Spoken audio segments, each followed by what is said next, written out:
तो स्वागत है आप लोगों का। तो हम पिछले लेक्चर में प्रीवियस लेक्चर में हम कौन सा टॉपिक कवर किए थे? तो प्रीवियस लेक्चर में जो था हमारा,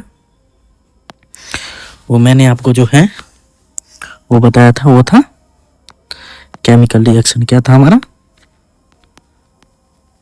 केमिकल रिएक्शन, यानी कि रासायनिक अभिक्रिया। और उससे पहले मैंने आपको क्या बताया था? उससे पहले मैंने आपको बताया था मैटर, यानी कि पदार्थ। तो हमारा 2 चैप्टर जो समाप्त हो चुका है। पहला हमारा था मैटर और दूसरा है हमारा केमिकल रिएक्शन। तो आज का जो हमारा टॉपिक है वो है तत्व, यौगिक और मिश्रण। क्या है? तत्व, यौगिक और मिश्रण। इसी को तत्व, यौगिक और मिश्रण को ही अगर आप देखिएगा तो क्लास 9th का जो है चैप्टर नंबर 2 उसमें लिखा हुआ है। और उसका हेडिंग क्या है? उसका हेडिंग है जो क्या, हमारे आसपास के पदार्थ शुद्ध हैं। यह है हमारा हेडिंग। तो इसी में हम क्या पढ़ेंगे? इसी में जो है हमारा उल्लेखित है, कौन कौन चीज उल्लेखित है? तत्व, यौगिक और मिश्रण क्या होता है। तो चलिए बिना समय गवाए हम अपने लेक्चर को शुरू करते हैं।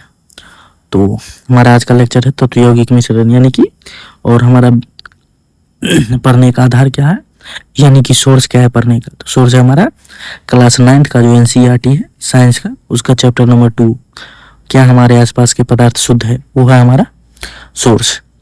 क्योंकि आपको पता है जो रेलवे जो है वो एनसीईआरटी से डायरेक्ट क्वेश्चन बनाता है, एनसीईआरटी से डायरेक्ट क्वेश्चन बनाता है। तो चलिए देखते हैं हमारा क्या है टॉपिक। तो हमारा है, टॉपिक का नाम है क्या हमारे आसपास के पदार्थ सच में शुद्ध हैं। तो पहले हम समझेंगे जो शुद्ध का मतलब क्या होता है।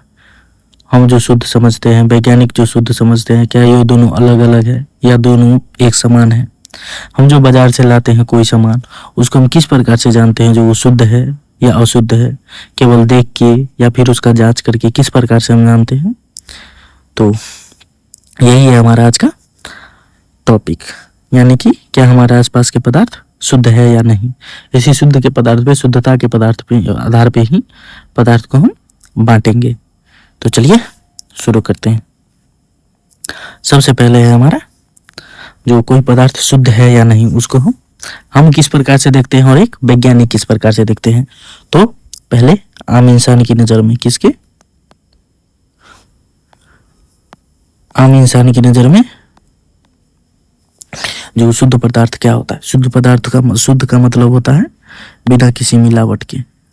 आम आदमी की नजर में होता है शुद्ध पदार्थ मतलब बिना किसी मिलावट के, जिसके अंदर कोई भी दूसरा चीज मिलावट ना हो, वो हमारा क्या हो जाएगा? शुद्ध। लेकिन अगर वही हम वैज्ञानिक के दृष्टिकोण से देखें तब हमारा क्या हो जाएगा? एक वैज्ञानिक की नजर में जो होता है वो होता है शुद्ध का मतलब होता है जिसमें मौजूद सभी कण समान रासायनिक प्रकृति को, यानी कि उसमें जो मौजूद कण है वो सभी एक समान प्रकार के होने चाहिए। यानी कि अगर उसमें जल है तो केवल जल होना चाहिए, उसमें अगर वसा है तो केवल वसा होना चाहिए, अगर उसमें प्रोटीन है तो केवल प्रोटीन होना चाहिए। ये नहीं कि ये तीनों का मिश्रण हो। तो ये क्या हो जाएगा हमारा? ये शुद्ध नहीं कहलाएगा। ये तीनों क्या, तब हमारा क्या कहलाएगा? मिश्रण कहलाएगा। तो इसी प्रकार हमारा जो दूध होता है, दूध हम प्योर मिल्क, यहाँ पे देख लीजिए, यहाँ पे लिखा है 100% प्योर मिल्क। हमको और आपको दिखाने के लिए यहाँ लिखा गया है जो 100% प्योर मिल्क है।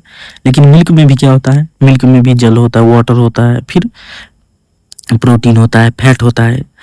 तो हम लोग तो उसको शुद्ध मान लेते हैं, लेकिन वैज्ञानिक उसको क्या मानते हैं? अशुद्ध मानते हैं। वही यहाँ दिया हुआ है, या अशुद्ध सॉरी बोल रहे हैं, वहाँ वैज्ञानिक उसको मिश्रण मान लेते हैं। क्या है? दूध एक मिश्रण है। किसका मिश्रण है? जल का, वसा का, प्रोटीन का। इसलिए वैज्ञानिक विज्ञान की भाषा में यह शुद्ध नहीं है, लेकिन हम इसको क्या मानते हैं? शुद्ध। तो आपको पता चला होगा जो हमारे और वैज्ञानिक के दृष्टिकोण में क्या अंतर है। हम सीधे मानते हैं अगर एक ही प्रकार का चीज है तो वो क्या है? शुद्ध है। बाहर से बनावट एक ही प्रकार का तो वो शुद्ध है, लेकिन वैज्ञानिक उसके अंदर की चीजों को देखते हैं, क्या उसमें केवल वही चीज है जो बताया जा रहा है या कोई और भी चीज मिक्स है। जैसे कि दूध बोल रहा था, तो इसमें केवल दूध है? नहीं, इसमें क्या है? सब चीज मिश्रित है। तो इसलिए हम क्या कहेंगे? इसको हम मिश्रण कहेंगे। किसका मिश्रण? जल का, वसा का और प्रोटीन का मिश्रण। दूध किसका मिश्रण है? जल का, वसा का और प्रोटीन का मिश्रण है। तो ये था हमारा जो शुद्ध पदार्थ होता क्या है।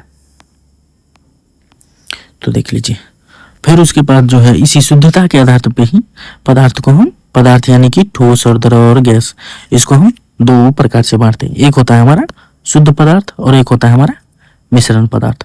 फिर शुद्ध पदार्थ हमारा दो प्रकार का होता है, एक होता है हमारा तत्व और एक होता है यौगिक। ये सबको मैं आपको आगे एक्सप्लेन बहुत ही अच्छा तरीके से करूंगा। तो एक हो गया हमारा तत्व, एक हो गया यौगिक, और मिश्रण में एक हो गया हमारा समांगी और एक हो गया विषमांगी मिश्रण।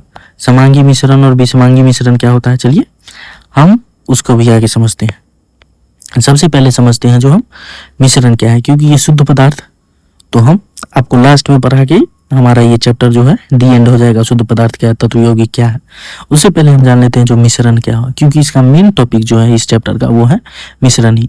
तो मिश्रण दो प्रकार का होता है कि कौन सा मिश्रण? एक समांगी मिश्रण और विषमांगी मिश्रण। तो मिश्रण क्या बोल रहा है? मिश्रण होता क्या है पहले वो देख लीजिए। मिश्रण होता है जब मिक्स करना, किसी भी चीज को क्या करना? मिक्स करना। तो वही यहाँ बोल रहा है जब चीजें बस मिल जाती है। क्या होती है? जब चीजें मिल जाती है तो उसको क्या कहते हैं? मिश्रण। और अगर केमिस्ट्री की भाषा में बोलिएगा तो वो होता है एक या एक से अधिक शुद्ध तत्व या यौगिक से मिलकर बना पदार्थ जिसका कोई निश्चित अनुपात नहीं होता। क्या होता है? एक या एक से अधिक शुद्ध तत्व या यौगिक से मिलकर बना पदार्थ, शुद्ध तत्व या यौगिक से मिलकर बना पदार्थ जिसका कोई निश्चित अनुपात नहीं होता। किस अनुपात में मिलाया जा रहा है? यानी कि 1 लीटर में 2 ग्राम मिलाया जा रहा है, कहीं 1 लीटर में 4 ग्राम, कहीं 1 लीटर में आधा लीटर मिलाया जा रहा है। तो इसका क्या होता है? कोई निश्चित अनुपात नहीं होता है। लेकिन वो क्या होता है? शुद्ध तत्वों का क्या? एक से अधिक शुद्ध तत्व या यौगिक से मिलकर वो बना होता है। वही हमारा क्या होता है? मिश्रण। तो मिश्रण में सिंपली याद कर लीजिएगा, मिश्रण जब एक या एक से अधिक चीजों को आपस में मिलाया जाता है तो वो क्या होता है? हमारा मिश्रण। तो उसी के आधार पे मिश्रण हमारा कितने प्रकार का मिश्रण होता है? एक होता है समांगी यानी कि होमोजीनस और एक होता है विषमांगी हेट्रोजीनस। क्या होता है? एक समांगी मिश्रण होमोजीनस और एक होता है विषमांगी यानी कि हेट्रोजीनस। तो समांगी मिश्रण क्या होती है? इसकी बनावट समान होती है, यानी कि ये बना क्या? एक ही प्रकार का, यानी कि समांगी मतलब जितना जरूरत हो उतना ही इसमें मिलाया गया, उससे ज्यादा नहीं है समांगी मिश्रण। और विषमांगी मिश्रण क्या होता है? अंश भौतिक रूप से अलग दिखाई देते हैं, यानी कि इसमें जो न मिल जाए, यानी कि जो मिल जाता है पूरी तरीके से, वो हमारा क्या होता है? समांगी मिश्रण। उसका बनावट समान है इसलिए क्या हो गया? वो मिल गया उसमें। और इसका बनावट समान नहीं है इसलिए क्या हो गया? ये मिला नहीं, यानी कि ऊपर से हमें दिखाई दे रहा है। तो ये क्या हो गया? हमारा अंश भौतिक रूप से अलग से दिखाई देते हैं। जैसे मान लीजिए जल और तेल, ये देखिए ये है हमारा जल और ये है हमारा तेल। देख लीजिए तेल ऊपर से दिखाई दे रहा है, जल अलग से दिखाई दे रहा है, उसमें मिट्टी है वो अलग से दिखाई दे रहा है। क्यों दिखाई दे रहा है? क्यों? इसका बनावट जो है, ये तीनों का बनावट समान नहीं है। अगर समान रहता तो ये क्या हो जाता? तीनों मिल जाता। तो अगर तीनों मिल जाता तो क्या हो जाता? ये समांगी मिश्रण। अगर नहीं मिला है इसलिए क्या हो गया? विषमांगी मिश्रण। और समांगी मिश्रण क्या होता है? जिसकी बनावट समान होती है। उदाहरण नमक, जल में नमक। देख लीजिए इसमें नमक है लेकिन आपको दिखाई दे रहा है? नहीं दिखाई दे रहा, क्योंकि इसमें क्या हो गया? ये डिसॉल्व हो गया, यानी कि घुल गया। तो क्यों घुल गया? क्योंकि इसका बनावट हमारा समान है। अगर बनावट समान नहीं होता तो क्या हो जाता हमारा? विषमांगी मिश्रण। जिसका बनावट समान हो वो समांगी मिश्रण और जिसका बनावट समान नहीं हो वो क्या हो जाएगा?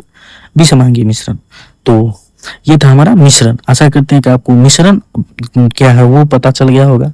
मिश्रण के प्रकार यानी कि समांगी मिश्रण क्या है वो पता चल गया होगा, विषमांगी मिश्रण क्या है वो पता चल गया होगा। उसके बाद हमारा है परफेक्ट मिलावट, यानी कि अगर कोई भी चीज मिल जाता है, यानी कि समांगी मिश्रण मिल गया तो क्या हो गया? हमारा विलयन बन गया। विलयन क्या होता है? समांगी मिश्रण का एक प्रकार है, समांगी मिश्रण ही होता है। विलयन एक प्रकार से क्या होता है, समांगी मिश्रण होता है। विलयन बनता है किस प्रकार से, विलयन दो चीजों से मिलकर बनता है, एक तो होता है विलय और एक होता है विलायक। विलय क्या होता है, जिसको घोला जाता है, और विलायक क्या होता है, जिसमें घोला जाता है। तो याद रखने का तरीका क्या है, विलय, विलय छोटा शब्द है, इसलिए जो कम मात्रा में हो जैसे चीनी, वो क्या हो गया हमारा विलय। और विलायक क्या होता है, बड़ा शब्द है, इसलिए जो ज्यादा मात्रा में हो जैसे हमारा जल। देख लीजिए मैंने आपको क्या बोला था, विलय जिसको घोला जाता है। देख लीजिए चीनी को घोला जाता है, किसमें घोला जाता है, जल में घोला जाता है। जिसको घोला जाता है उसको मैंने आपको क्या बताया, उसको विलय, और जिसमें घोला जाता है वो क्या है, विलायक। देख लीजिए चीनी को घोला जाता है तो ये क्या है हमारा विलय, और जल में घोला जाता है तो ये क्या होगा हमारा विलायक। तो सिंपली आप याद रखिए, जो विलय हो जो छोटा शब्द है, इसलिए जो कम मात्रा में होता है वो होता है विलय, और जो ज्यादा मात्रा में होता है वो होता है विलायक। तो देख लीजिए कणों का आकार इतना छोटा होता है, किसमें, विलयन में। कणों का आकार क्या होता है, बहुत ही छोटा होता है, कितना, 1 नैनोमीटर से भी छोटा होता है। तो कणों का आकार इतना छोटा होता है कि उन्हें नंगी आंखों से नहीं देखा जा सकता। आप खुली आंखों से उसको नहीं देख सकते, उसको देखने के लिए क्या होती है, माइक्रोस्कोप की आवश्यकता पड़ती है। तो कणों का आकार क्या होता है, 1 नैनोमीटर से छोटा। अगर बात किया जाए जो 1 नैनोमीटर क्या होता है, 1 नैनोमीटर होता है 10⁻⁹ मीटर। 1 नैनोमीटर क्या होता है, 10⁻⁹ मीटर होता है 1 नैनोमीटर। तो हमारा कण का आकार कितना होता है, कण का आकार जो होता है 1 नैनोमीटर से छोटा होता है, उसको हम नंगी आंखों से नहीं देख सकते, उसे देखने के लिए हमें माइक्रोस्कोप की आवश्यकता होती है। तो ये है हमारा विलयन। विलयन किससे मिलके बना है, विलयन जो है हमारा दो चीजों से मिलके बना है। विलयन हमारा पहला है हमारा विलयन, पहला है हमारा विलय और दूसरा है विलायक। तो विलयन किस चीजों से मिलके बना है, विलयन दो चीजों से मिलके बना है। पहला है विलायक और विलय यानी कि जिसको घोला जाता है, और दूसरा है हमारा विलायक यानी कि जिसमें घोला जाता है। तो यह होगा हमारा विलयन। और एक होता है अस्थिर मिलावट, ये तो हो गया हमारा स्थिर मिलावट जो मिल गया, और एक होता है हमारा अस्थिर मिलावट। देख लीजिए जिसको हम कहते हैं निलंबन, क्या बोलते हैं, निलंबन, सस्पेंशन जिसको कहते हैं। इसको क्या होता है, जब इसको मिलाया जाता है और इसको अगर हिलाया जाता है, हिला के अगर कुछ समय बाद छोड़ दीजिएगा तो उसका कण क्या हो जाएगा, उसका कण जो है तल में बैठ जाएगा। तो ये किस प्रकार का मिश्रण, ये देख लीजिए ये बाहर से दिखाई दे रहा है, ये क्या हमें बाहर से ही दिखाई दे रहा है। अगर हमें कोई चीज अलग से दिखाई दे रहा है तो वो क्या है हमारा विषमांगी मिश्रण। कैसा मिश्रण है हमारा, विषमांगी मिश्रण है वो एक प्रकार का। और विषमांगी मिश्रण को क्या होता है, हम आंख से देख सकते हैं, यानी कि बाहर से ही हम देख सकते हैं जो वो कैसा दिखाई दे रहा है। और अगर उसको हम शांत छोड़ देंगे, जैसे मान लीजिए यहाँ पे इसको मिला दिया गया और इसको कुछ देर के लिए छोड़ दीजिएगा, कुछ समय के बाद देखिएगा तो ये तल में आके बैठ जाएगा। तो निलंबन क्या होता है हमारा, निलंबन होता है किसी भी चीज को मिला के कुछ देर के बाद अगर छोड़ दीजिएगा तो वो क्या हो जाएगा, नीचे तल में बैठ जाएगा। शांत छोड़ने पर कण नीचे बैठ जाता है। ये क्या होता है, यह अस्थायी है, इन्हें छान कर अलग किया जा सकता है। ये देख लीजिए ये इतना बड़ा बड़ा है, इसको हम छान के भी क्या कर सकते हैं, अलग कर सकते हैं। तो यह है हमारा निलंबन। और एक होता है हमारा कोलाइड, क्या बोलते हैं इसको हम, कोलाइड। कोलाइड क्या होता है, दिखने में तो समांगी लगता है लेकिन असल में विषमांगी होता है। जैसे दूध हो गया, कोहरा हो गया, ये क्या हो गया हमारा, दिखने में तो लगता है समांगी लेकिन होता है असल में विषमांगी मिश्रण। कणों का आकार निलंबन से छोटा होता है। इसका कण कोलाइड का जो कण होता है वो क्या होता है, निलंबन से छोटा होता है लेकिन विलयन से बड़ा होता है। विलयन से कोलाइड का कण जो है विलयन से बड़ा लेकिन निलंबन से छोटा होता है। शांत छोड़ने पर कण नीचे नहीं बैठते, ये अस्थायी होता है। अगर इसका छोड़ दीजिएगा इसको तो इसका कण जो है नीचे नहीं बैठेगा, वो तैरते ही रहेगा। इन्हें छान कर अलग नहीं किया जा सकता, स्वाभाविक है, जो हमें दिखाई नहीं दे रहा है उसको छान के हम अलग नहीं कर सकते हैं। इसको अलग करने के लिए अपकेंद्रीकरण का उपयोग किया जाता है। अपकेंद्रीकरण क्या होता है, उसको किसी भी चीज में रख के, और जो जैसे मान लीजिए ये दूध जो है वो हमारा विषमांगी क्यों है, क्योंकि उसको अगर आप अपकेंद्रीकरण की विधि से निकालिएगा तो उससे क्या होता है, घी निकल जाता है, उससे मक्खन निकल जाता है। इसीलिए बोला जाता है जो हमारा दूध जो है वो विषमांगी मिश्रण है। कौन सा मिश्रण है, विषमांगी मिश्रण है। तो आशा करते हैं आपको कोलाइड का कॉन्सेप्ट भी समझ में आया होगा। उसके बाद देख लीजिए कणों के आकार पे ही हम देख लेते हैं जो बिलियन क्या हो, कोलाइड क्या है। बिलियन ये हो गया बिलियन, ये हो गया कोलाइड और ये निलंबन। देख लीजिए बिलियन का आकार क्या होता है 1 नैनोमीटर से छोटा, और कोलाइड का आकार क्या होता है, कोलाइड के कणों का आकार होता है 1 नैनोमीटर और 1000 नैनोमीटर के बीच। और निलंबन का जो है कणों का आकार कैसा होता है 1000 नैनोमीटर से अधिक। ये बिलियन जो होता है वो प्रकाश को नहीं फैलाता। बिलियन से प्रकाश जो है यहाँ से प्रकाश आएगी और सीधी चली जाएगी, लेकिन प्रकाश को ये हमारा कोलाइड जो है क्या करता है प्रकाश को फैला देता है। अगर यहाँ पे प्रकाश पड़ा तो क्या हो जाएगा, ये इसको फैला देगा। यही अगर हमारा प्रकाश जो है फैल जाता है तो इसी को हम क्या कहते हैं, इसी को हम कहते हैं टिंडल प्रभाव। टिंडल प्रभाव क्या होता है, जब कोलाइडी बिलियन से हम प्रकाश को गुजारते हैं तो प्रकाश को वो क्या करती है फैला देती है, इसी को हम क्या कहते हैं टिंडल प्रभाव। तो देखिए जो टिंडल प्रभाव होता है क्या है, टिंडल प्रभाव क्या है, कोलाइडी कणों द्वारा प्रकाश की किरणों का फैलाना जिससे प्रकाश का मार्ग दिखाई देने लगता है। देख लीजिए ये तो हो गया कॉपर सल्फेट का बिलियन। ये देख लीजिए ये सीधे यहाँ से सीधे चला गया, क्यों, क्योंकि ये बिलियन है, एक सामान्य बिलियन है। ये इसमें प्रकाश का कण जो है प्रकाश जो है वितरित नहीं होता। लेकिन ये है हमारा दूध और पानी का क्या है कोलाइड। यहाँ से देखिए यहाँ से तो आया, लेकिन ये धीरे धीरे क्या हो गया, देख लीजिए यहाँ से ये क्या हो गया धीरे धीरे फैलने लगा। इसी को हम क्या कहते हैं, इसी को कहते हैं टिंडल प्रभाव। यानी कि कोलाइडी कणों से प्रकाश का गुजरना और प्रकाश का फैल जाना क्या कहलाता है हमारा कोलाइडी बिलियन। इसी प्रकार जब आप घने जंगल में जाइएगा, देखिए यहाँ लिखा हुआ है जो घने जंगल के कोहरे में सूर्य की किरणों का दिखना।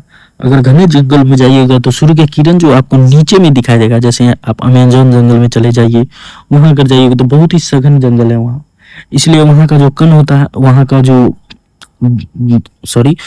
जो जंगल के नीचे जो होता है वो प्रकाश नहीं पहुंच पाता। क्यों नहीं पहुंच पाता है, क्योंकि वहां टिंडल प्रभाव कम होता है। जहां टिंडल प्रभाव अधिक होता है वहां क्या होता है, वहां से हमारा प्रकाश का कण जो है वो धीरे धीरे पहुंचने लगता है। तो टिंडल प्रभाव क्या होता है, टिंडल प्रभाव होता है प्रकाश का कण से होकर विचलित हो जाना, यानी कि प्रकाश का कण से होकर प्रकाश का कोलाइडी कणों द्वारा फैल जाना। तो ये क्या हो गया हमारा टिंडल प्रभाव। तो ये देख लीजिए मिश्रण का सार एक प्रकार से बिलियन, कोलाइडी और निलंबन क्या होता है। देख लीजिए ये बिलियन, ये है बिलियन, ये है कोलाइड, ये है निलंबन। बिलियन ये हमारा बिलियन किस प्रकार का मिश्रण था, वो समांगी मिश्रण है, और कोलाइड विसमांगी, और निलंबन भी विसमांगी मिश्रण है। बिलियन का कण क्या होता था 1 नैनोमीटर से छोटा होता था, यानी कि ये बहुत छोटे हैं। और कोलाइड का कण कितना हो जाता 10 नैनोमीटर से 1000 नैनोमीटर के बीच होता था, ये मध्यम में आ जाता है। और निलंबन का कण जो है वो 1000 नैनोमीटर से अधिक होता है। अगर स्थिरता की बात किया जाए तो बिलियन क्या है, वो अस्थायी है। कोलाइड भी क्या है, अस्थायी है। लेकिन निलंबन क्या है, अस्थायी। अस्थायी मतलब उसको अगर आप शांत छोड़ दीजिएगा तो वो नीचे बैठ जाएगा, मगर आप उसको हिलाइएगा तो वो ऊपर की ओर तैरने लगेगा। वो हमारा क्या होता है, अस्थायी। देख लीजिए तो इस तीनों में से किस में टिंडल प्रभाव होता है, क्या हमारा बिलियन में टिंडल प्रभाव होता है, नहीं। क्या कोलाइड में होता है, जी, केवल कोलाइड में ही हमारा क्या होता है टिंडल प्रभाव होता है। और निलंबन में भी होता है। निलंबन में भी कब होता है, जब तक कण नीचे न बैठे।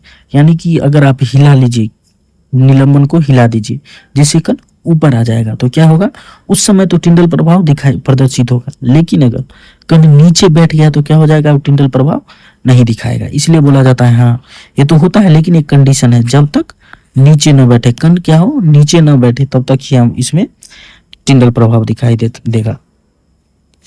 तो ये हो गया हमारा मिश्रण, कौन सा, बिलियन, कोलाइड और निलंबन। इसके बाद हमारा क्या है, इसके बाद हमारा है बदलाव। मतलब बदलाव यानी कि भौतिक परिवर्तन और रासायनिक परिवर्तन। भौतिक परिवर्तन क्या होता है, केवल अवस्था बदलती है, पहचान नहीं। भौतिक परिवर्तन में क्या होता है, केवल अवस्था बदलती है लेकिन पहचान नहीं। जैसे देख लीजिए ये है हमारा ठोस, इसको जब गर्म कीजिएगा तो ये क्या हो जाएगा, जल बन जाएगा। ठोस जो ही है, लेकिन ठोस वो कैसा है, बर्फ है। बर्फ को अगर गर्म कीजिएगा तो क्या हो जाएगा, वो द्रव बन जाएगा, कोई नया पदार्थ नहीं बनता। क्यों नहीं बनता, क्योंकि अगर फिर से आप इसको द्रव को जो है ठंडा कीजिएगा, पानी को ठंडा कीजिएगा तो वो क्या बन जाएगा, वो हमारा बन जाएगा बर्फ। लेकिन अगर रासायनिक परिवर्तन के बारे में बात किया जाए तो रासायनिक गुण बदल जाते हैं, नई पहचान मिलती है। जैसे मान लीजिए इस लकड़ी को जलाया गया, तो अगर ये लकड़ी जल गई तो क्या बनेगी, ये लकड़ी जल जाने के बाद नया पदार्थ बनता है जिसको राख और गैस बनता है। लकड़ी जलने से क्या होती है, राख भी बनती है और गैस भी निकलता है।